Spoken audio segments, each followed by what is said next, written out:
तक supreme court में भी काम किया, उसके बाद वहाँ से चले आए और फिलहाल फ्री ऑफ कॉस्ट अनप्रिविलेज लोगों के लिए, अपनी कम्युनिटी के लोगों के लिए काम कर रहे हैं।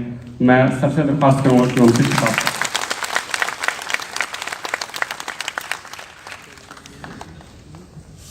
Assalamu alaikum.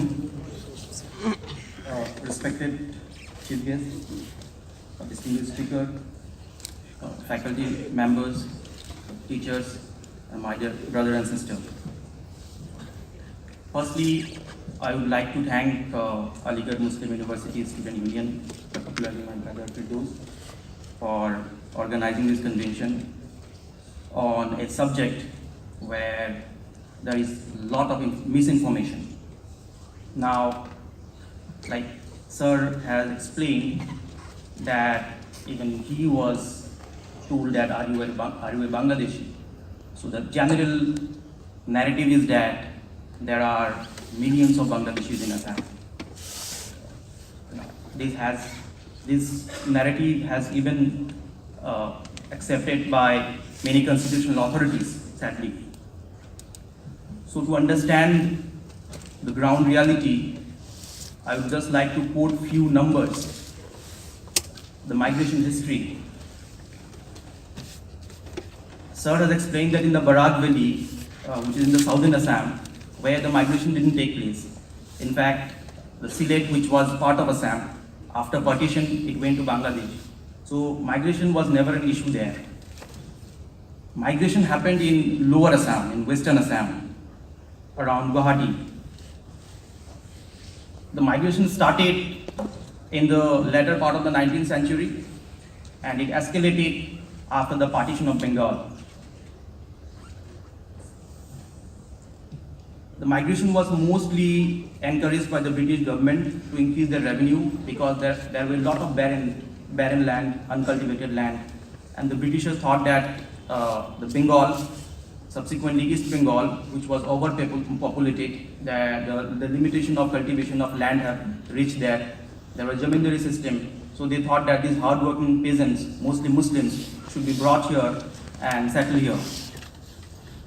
The 1931 census, the superintendent of the 1931 census, he says that in the recent years, around more than 500,000 people have migrated to the lower Assam district. The migration was so much then that there has to be, the British colonial administration, they brought a line system in Nagaon and Kamrup district, which is in Guwahati, that, the migrant cannot occupy certain lands. In 1928, the British administration bought some scheme called colonization scheme. So they opened up areas in Barpeta, in Darang, in Kamrup, so that these people can come and settle here.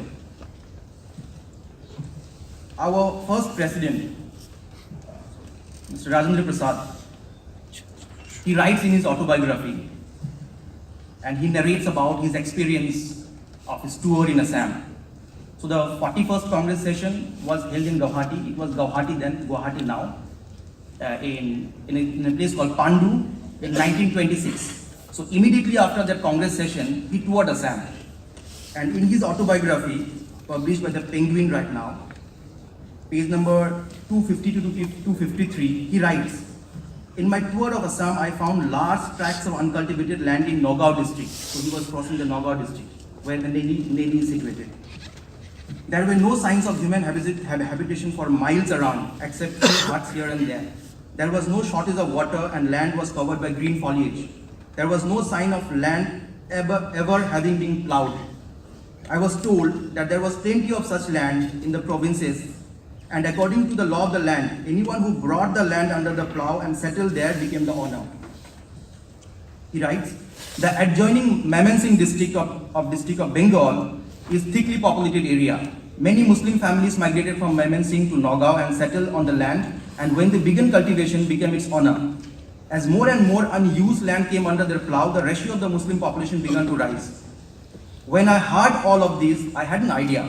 Chhapra is one of the most densely populated districts of Bihar, and its people generally have to go out of the province in search of work every year.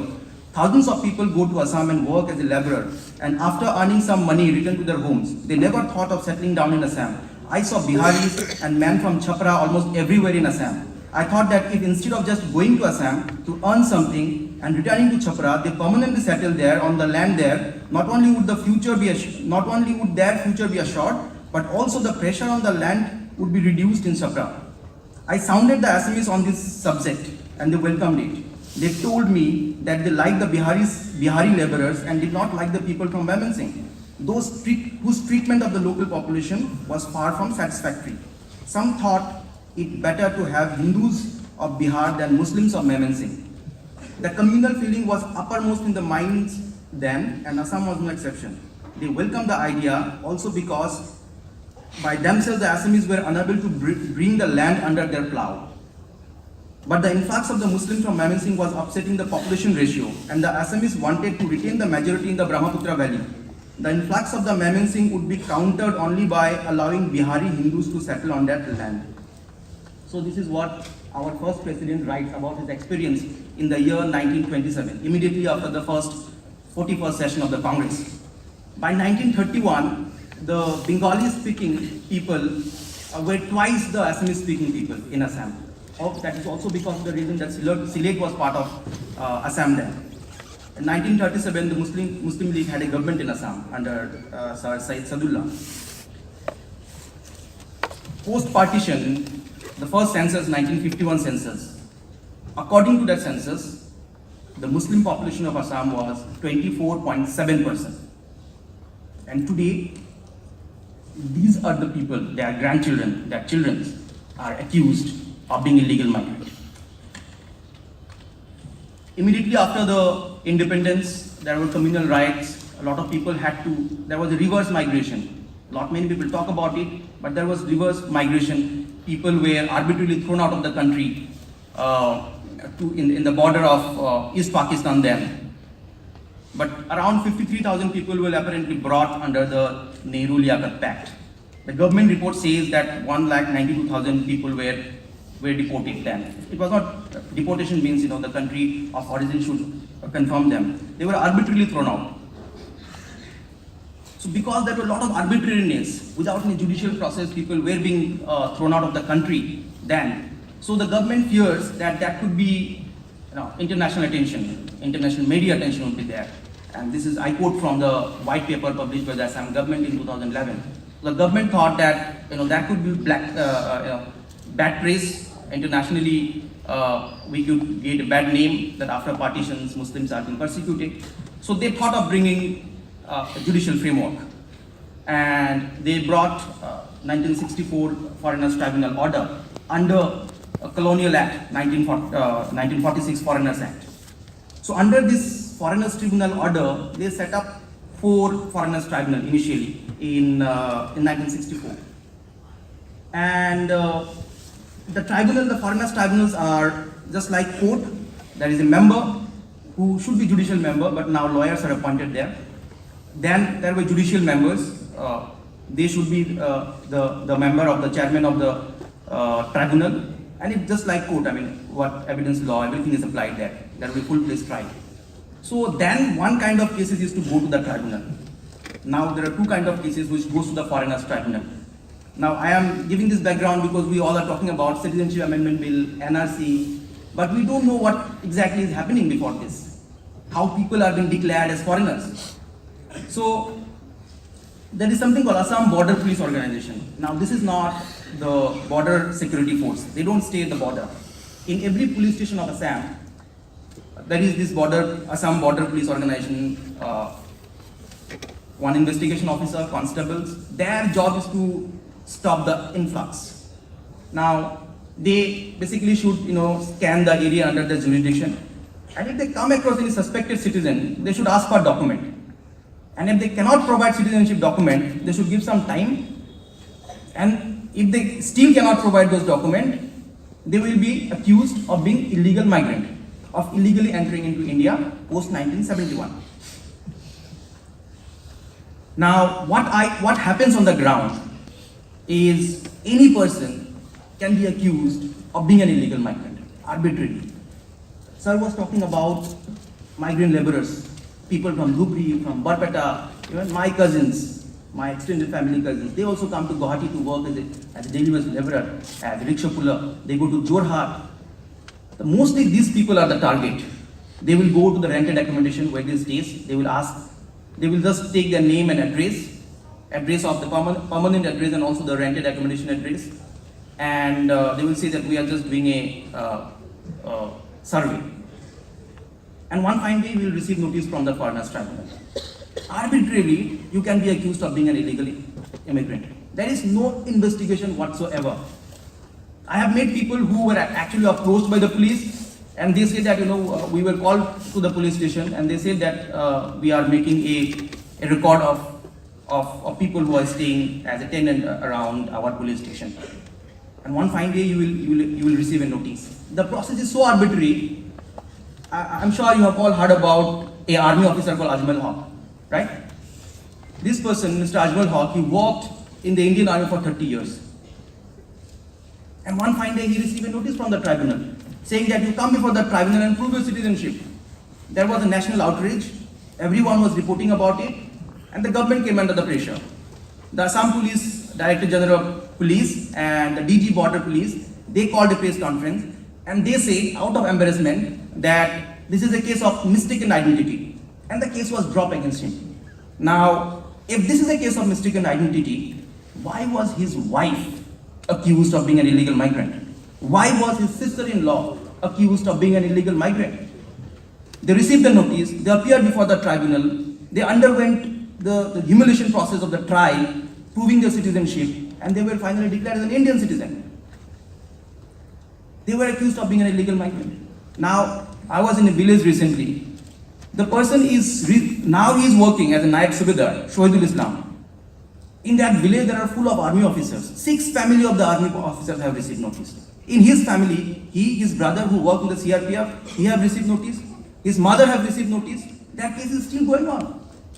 In one of the foreigners tribunal in Barpeta, his higher authorities have written a letter to the chief minister and concerned authorities saying that we have verified his address, we have verified his nationality, and he is working under us since 1993. Despite that, his case is still going on the foreigners tribunal. And there is another kind of cases which started in 1997, which is called D-voter or doubtful voter. Now, here the responsibility is on the Election Commission of India to, they started something called strict scrutiny of voter list. What they do, now this process is more easier. In the border police shall at least find someone names and address. Here they just take the voter list and say 1, 2, 3 अच्छा ये भी voter है, 1, 2, 3, 4, 5 अच्छा ये भी voter है. एक घर में 1, 2 बना दिया और एक घर में सिर्फ 1 बना दिया. Parents are Indian citizens, the son is a D-voter. Now these cases are sent by the election officer to the superintendent of police border, and the border police again refer the case to the tribunal. So from here both the process is same. The border police bring the case, and the election commission through border police bring the case to the tribunal. Now, these cases were earlier adjudicated under IMDT Act, where the burden of proof is on the accused. Now, if you commit a murder, if you commit most heinous crime, the burden of proof is on the state. The state should prove their case that this person has committed this crime, and then on you will be convicted. But under Foreigners Act, the burden of proof is on the accused. The accused who are very vulnerable, poor, mostly poor and illiterate. People like Ajmal Haq, Naib Subedar, Shohidul Islam are rare cases. But mostly people are these daily wage laborers. They have to sell their cattle, their properties to defend their citizenship. There is another act where the burden of proof is on the accused, where under NDPS Act, so if you are caught with banned substances, drugs and all, so the burden of proof is on you to prove that you have not carried this substance. And most of the acquittal happens under NDPS Act happens because of the fault of the investigation officer. If he do not take permission from his higher authorities, then you will just get acquitted. Now similarly, here is an act, Foreigners Act, where there is an absolute burden of proof is on you. And forget about fault of the investigation officer, there is no investigation only. arbitrarily you can be picked up and say that, you are a foreigner, come and prove your citizenship. Now, till last month, the government has filed an affidavit before the Supreme Court saying that there are 1,03,000 declared foreigners.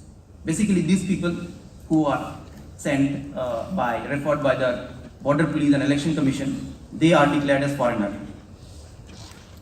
Now, how does the foreigners declare a person as foreigner? So, because the burden of proof is on you, if you do not appear, you will be declared foreigner by ex parte judgment.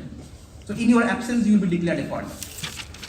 Now, like I said, that a lot of people in Jorhat, in Dibrugarh, in Guwahati, these daily wage laborer, rickshaw pullers who stayed in rented accommodation, despite their permanent address is there, the notice is sent to the rented accommodation. And according to the CPC, if you hang the notice in any conspicuous spot, then it is deemed to be served. The notice is deemed to be served. So it's quite obvious. I mean, a person whose name was taken in 2004 or 7 or 8, obviously he will be not staying in the same rented accommodation. These are people who come to Guwahati to work for 2-3 months or 4 months, and then they go back to the place.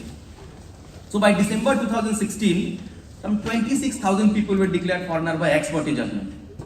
A lot of people are still languishing in detention center. One of those, not only this kind of people are declared as foreign by ex parte judgment, there are other group also. Like I said, mostly people are poor and illiterate. They don't understand the repercussion of this notice. So there was a person called Abdul Jabbar. So he received a notice, very old man, he was in his 50s then, 55. And he received a notice, he went to a lawyer, and the lawyer said, you don't worry, I will fight your case. And he thought that, because I paid money to my lawyer, he will fight my case. And the lawyer didn't go to the tribunal only. And one fine day, he was declared as a foreigner. In 2015, he was picked up. And then I got that case in the tribunal and to fight in the High Court to challenge the tribunal's order. And on the first day, on the motion, that case was dismissed. And after that, I did not, back then I had no much connection in the Supreme Court, contacts in the Supreme Court to fight a case pro bono. So I could not fight his case in the Supreme Court. So he was detained then. 2-3 months ago, in 2008 October, that person died inside detention center. And his body was handed over to his family, Indian family. Now, if he was a foreigner, why are you handing his body to an Indian family? He was not released before that.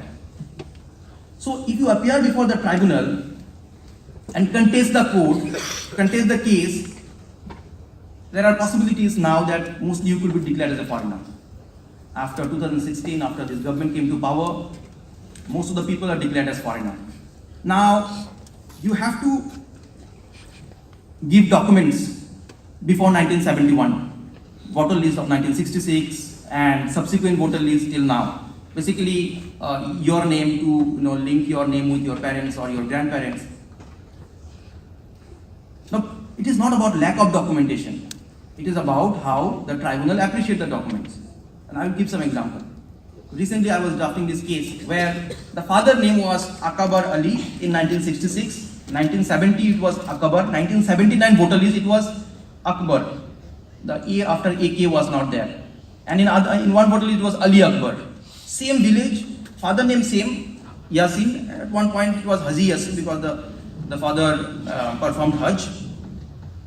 And the learned tribunal says that Akbar Ali and Ali Akbar are not same person. So your son is a foreigner. Modus operandi. There is a family, Dilip Biswas, his wife Ramani Biswas, and their 2 daughters, minor daughters. So Ramani Biswas, in her case, her father appeared, Surendra Biswas.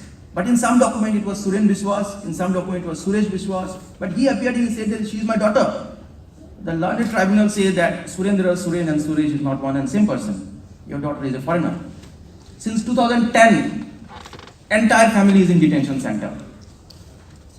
Minor daughter have grown up inside detention without seeing the face of her father.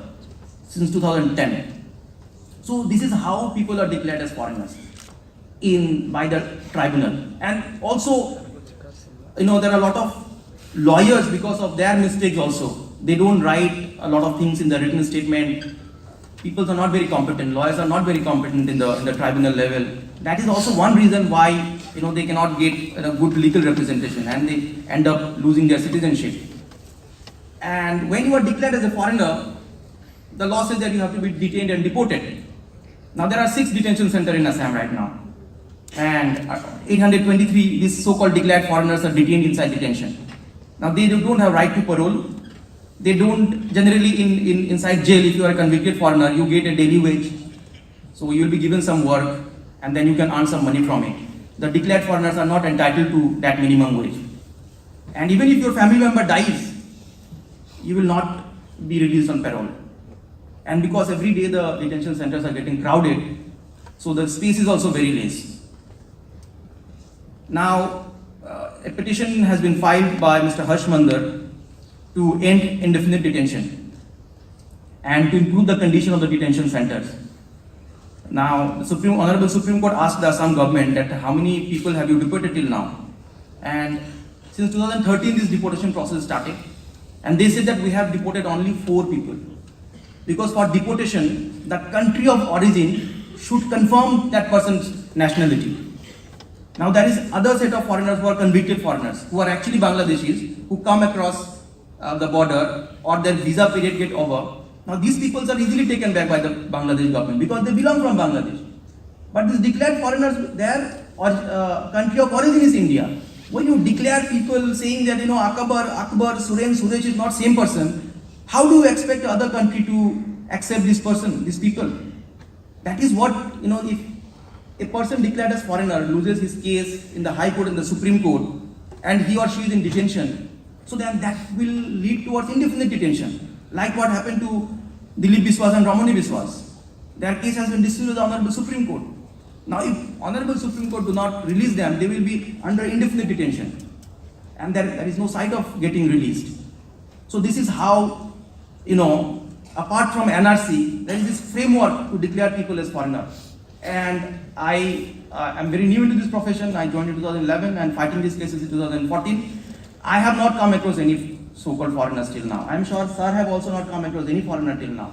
I say this is all conviction, with all responsibility, that it is not about lack of documentation. It is how for these ridiculously minor anomalies, I challenge every one of you here. You see your parents' document, your grandparents' document. Somewhere or other there will be problem. Now in the same judgment of this Akbar and Akbar, so the 66 voter list, the age was, father age was 30. So 97 it should be 61. So it was I think 69. So the learned tribunal says there is a remarkable difference of 9 years. So this person cannot be same person. If this is the standard, then I am sure we all will lose our citizenship if we are put through this process. Then come the NRC. So in NRC, where you need to submit 2 sets of documents, one before 1971 and one the list B document, the present document to link yourself with your parents or your grandparents. When I was campaigning for awareness, when I was doing these awareness camps in mostly Muslim-dominated districts, so there was huge enthusiasm. There was a lot of hope, expectation that finally Supreme Court have come with some kind of framework where foreigners will be segregated from Indian citizens and we will not be harassed, we will not be abused. But slowly and steadily when this government came to power, everything started changing. These people in the lower Assam, they were always being accused of being illegal migrants. And when the final draft came, this is not the list, this is only a draft, final draft, where 40 lakhs people were out. The best district was Dhubri, where around more than 90% people were included. In these people who were always abused as illegal migrants, most of their name are there in the NRC. And then these propagandists, this vested interest party, they started discrediting the NRC, saying that illegal migrants' name have entered the NRC. This is a process executed by your government under the Supreme Court's monitoring. So this powerful minister of Assam, he on record says that too many names have been included in the border areas, in Hailakandi, in Karimganj, in Dhubri, Gwalpara. And he says that we need to find a device to exclude more names from the list. This person has taken oath on the constitution. And this is what he says. And then the party president, the national president, in the house of the parliament, he says that 40 lakh घुसपैठी को हमने पकड़ लिया. There are a lot of even indigenous Hindus also there. They want to create a narrative that we have done this, because when the final list will come, not many people will be there. Maybe, I don't want to guess, but less than 40 lakhs will be there. And they have been saying since then that there are 50 lakhs, 60 lakhs. The truth is not matching their propaganda. So that is why they want to create this narrative. And they want to bring citizenship amendment bill now to protect one set of people. And when the bill was passed in the Lok Sabha, there was nothing to defend except that if CAB is not brought, then this minister says that 17 constituency will go to Jinnah, will go to Bangladeshi, will go to Badruddin Ajmal. This is the person who has taken oath on the constitution. He is abusing his subjects as Bangladeshi, as Jinnah. Now, what I see this as, an attack on the constitution. This is, they are not following the due process of law. This is an abuse of the constitution. If you abuse an Indian citizen as Bangladeshi, as Pakistani, you are not only abusing that person as Pakistani, you are abusing the Indian constitution. If you humiliate a person as foreigner, an Indian citizen, then you are attacking the constitution. Now, I have come here with a lot of hope and expectations, not just to come and speak. This great institution has always been a beacon of hope whenever darkness has engulfed the community. We are going through a very challenging time.